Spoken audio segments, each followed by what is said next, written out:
What's up YouTube and welcome back to KangBrosTV. Another season begins and Liverpool start with a 4-0 victory. Easy work of West Ham.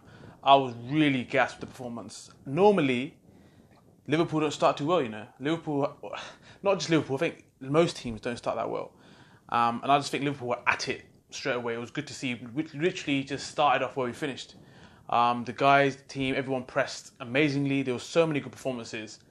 And a lot of people seem to be talking about Liverpool right about now. But let's start with your take on the game and where do you think it was won or lost? Firstly, we're back. But I think, I think, listen, for me, game was just, Liverpool was just too hot to handle. I think tactically, West Ham got it wrong. I thought actually, initially when they started off, I thought, okay, their defensive line, they've worked on this, they tried to play the offside. I thought, okay, fair enough, all right, cool, see what you're doing. But as the game started to go on, and I think that it was picked up by quite a few people, was the gaps between midfield and defence. So for me, it's a bit like, right, well, either you're going to go and press Liverpool up the pitch, which means your defence need to get up the pitch and make sure that you're all in banks. But then it was like, well, if you're going to go and press them, then you need to make sure you're obviously up the pitch. But then if you're not going to press them, you need to drop right off and just do what teams like Swansea did last year, which is like really crowd it out. And they weren't doing either. And obviously, it also shows that Jack Wilshere and Noble ain't got legs. They ain't got the legs to keep up. Then you had Wijnaldum, Keita and Milner in there ratting about, and they just couldn't keep up. And I think as time went on, it's probably because of Fabianski, it wasn't more. Yeah. I think you said there a lot of teams do know how to play against Liverpool and how to set up. And that's why you got to rate some of these teams who actually carry out that game plan for the whole game, because you need that discipline. You saw at the start, West Ham had a plan and it just all went to pot. Now I think a big part to play in that was the midfield, as you mentioned. Milner had a great game. So all the Milner haters out there, I don't think you can be. What are you going to say? How can you hate Milner? I want to hear, because I know there's some people out there that don't like Milner, so I want to hear what they still want to say about him. I'm sure they'll dig out something, but the way he played, he's just shown his, I guess, his knowledge of the game and experience. That's it. He's just so slick with what he's just done. It's just experience. That's what it is. And for me, Gini looked like a different player as well. It's like he had freedom suddenly. I think freedom is one thing, but he also knows that there's Fabinho sitting on the bench and he's thinking, and Lallana's on the bench. He's probably thinking, if I go through those phases where I had before, I'll be at the team. Shaqiri's there as well. So I think it's good. The competition for places is something we've been crying out for a long time, and it's nice to have that.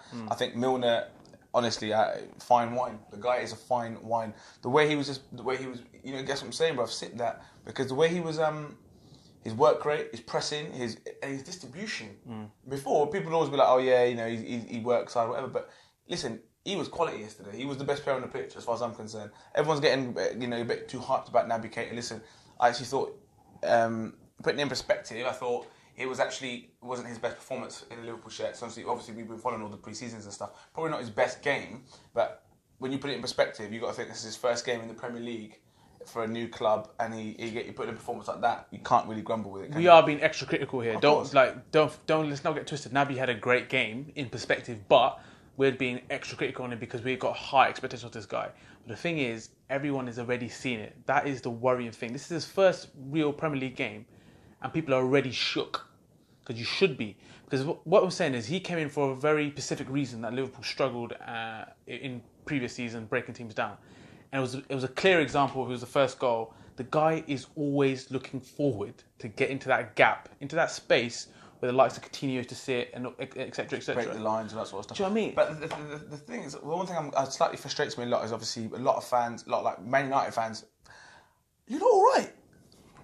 You're all right. You're not all right. Are the bills getting paid at fucking Old Trafford or something? Is the water still hot in that? Because boy, like the way you're not going on. Oh yeah, because listen, you don't spent this money now, so you don't have to win. That's it. Nothing less than winning the league is good enough.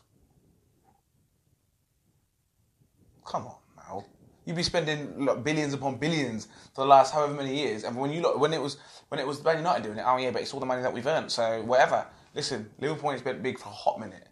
We've spent, to put it like this, sold Coutinho and Danny Ward. So it's 142 million plus 13.5 million, and in return you got Van Dijk for 70 million, Alisson for 65 million, and Shaqiri for 13.5. I still don't think that covers that money that we got for Ward and Coutinho. We finished in the top 4 for 2 seasons in a row and had a Champions League final.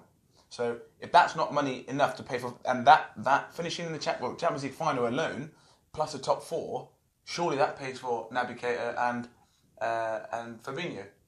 So as far as I'm concerned, it's about time Liverpool spent some money. Man United have been spending it for years upon years upon years, and now all of a sudden, because you've had one window where the board are like, hold on a minute, mate.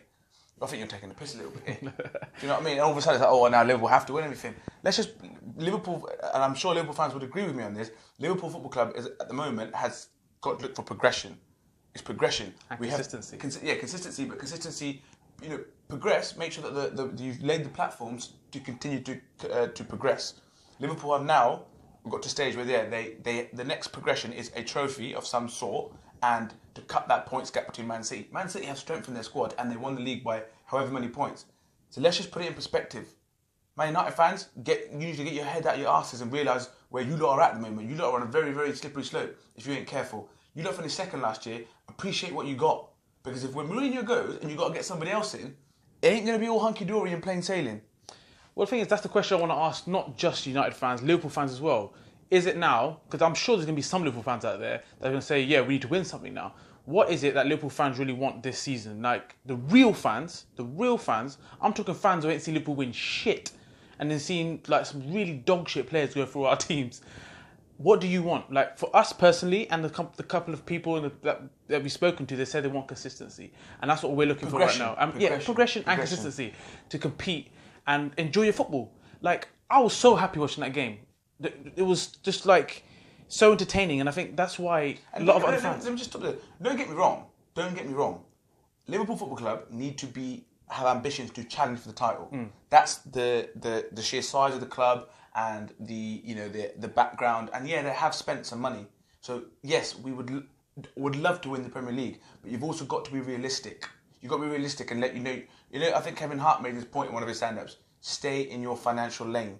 Know where you is at the moment. Yes, Liverpool spent money this summer, but look at the money that they recouped over the years. They built a new stadium to generate more revenue. They sold their prized asset last year for an astronomical number, and then spent nothing else. A perfect example is Tottenham. Exactly. Do you know what I mean? They didn't buy nobody. Why is that? Because they got to stay in their financial lane. They spent some serious money, and people are all like surprised by it. But it takes progression, like you said, and they are doing the right things. They're not doing stupid things. Tottenham will spend money. Don't you worry about that. They've got I read that they have the second most expensive stadium in the world. So you can't expect them to now go on and spend 100 million on players. It just doesn't happen like that. You just got to be realistic. Manchester City have an open checkbook. Chelsea have a pretty open checkbook, right? Man United have had an open checkbook, but that is all they've earned that. Like, I don't think other fans are going to admit to this, but this is what I truly believe. The reason why other fans and teams are putting pressure on it is because they're fearful of Liverpool. Now, people might think I'm talking shit, or they think we're all sort of gassed up, but that's the real reason. I think that people are thinking Liverpool are making a serious movement. In comparison to their clubs, they are doing good things. They have bought some very good players, and for the right type of money, I think so. And I think they're worried, and they want to put that added pressure on Liverpool to think, okay, they have to win now. So when Liverpool go out there, you can already see Klopp's already toned it down already. He's saying we're Rocky Balboa. Do you know what I mean? We're the underdogs. Because that's what we really are in comparison to Man City. That's what I think so. But I think other fans are slightly fearful of what Liverpool are doing. But Man United finished second last year. So surely, I mean, all I'm saying is, listen, you can equally flip it on them and say, well, you just spent 50 million on a midfielder. You spent money on that Dalot, whatever his name is, that other guy, that wide, fullback, whatever. So you spent money. You finished second last year. So surely, you're the team that should be challenging. But it's not like that. Do you know what I mean? Chelsea have spent some big money towards the end of that transfer window. Teams have strengthened. But all I'm saying is all of a sudden Liverpool have been thrown right in the mix. So why is that? Because, like you say, people believe that they're a threat. It's nice to be put in that bracket. But as I said, a lot of Liverpool fans will be with me when they say, listen, we've watched Liverpool through some shit. It's been hard to watch. And we've had to experience, I think it was a front line of Barini, Balotelli and Ricky Lambert as a front three. And now we're spoiled because we've got these three and Shaqiri on the bench or whatever. You just got to bear with us on this one because we've had to watch some rubbish. So it's nice to see that Liverpool are spending money to bring in quality, and that's the effect that the manager has.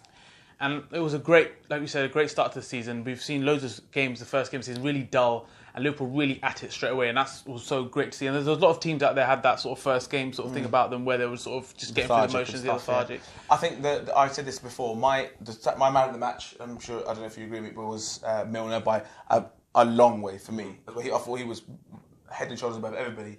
But I was really pleased with the performance of the goalkeeper. There's one point in the game, second half, when a cross came in and he came out and he dived and punched it. And I made this point to you last season. There was a game. He punched it and it went halfway line. He came out, dived forward and punched it. And it went straight through. That's what I'm talking about. The moving, the passing. Doesn't take 2 touches, doesn't wait. Gets it, moves it. Gets it, moves it. He can clip, he can fizz, and he can pop it. Very happy. For me, he didn't have the perfect game. There was a few things I picked out on, but this would have been really, really critical. Like there were some kicks that he didn't reach sort of halfway line. There was a punch that he did do, which only went outside the box. There were a few little things, but with time, but overall, I was definitely happy with him. His demeanour, it makes you relaxed. VVD and Gomez in the middle.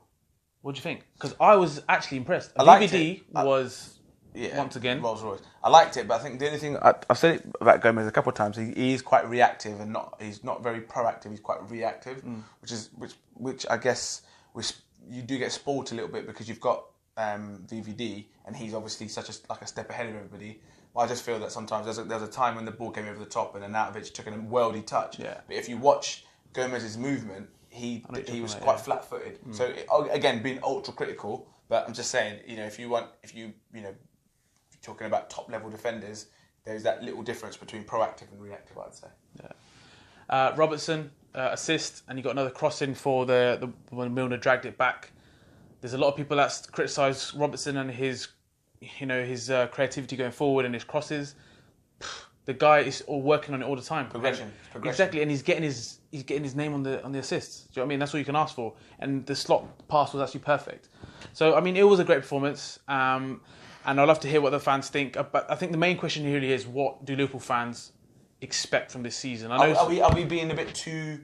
Are we watering it down too much? Should we be more sort of hyped and saying this and that? I don't believe we should. I believe that we need to be realistic. We need to look at progressing, to cutting the gap, and we need to obviously finish as high at the table as you can. Winning the league would be great. Don't get me wrong, but let's be honest. We didn't win a trophy last year. We got a Champions League final. We got into the top 4 again, which we've built on the last season's successes. So as far as I'm concerned, there's one more step, and then you can look at potentially trying to challenge. But you've got to bridge the gap before you can start.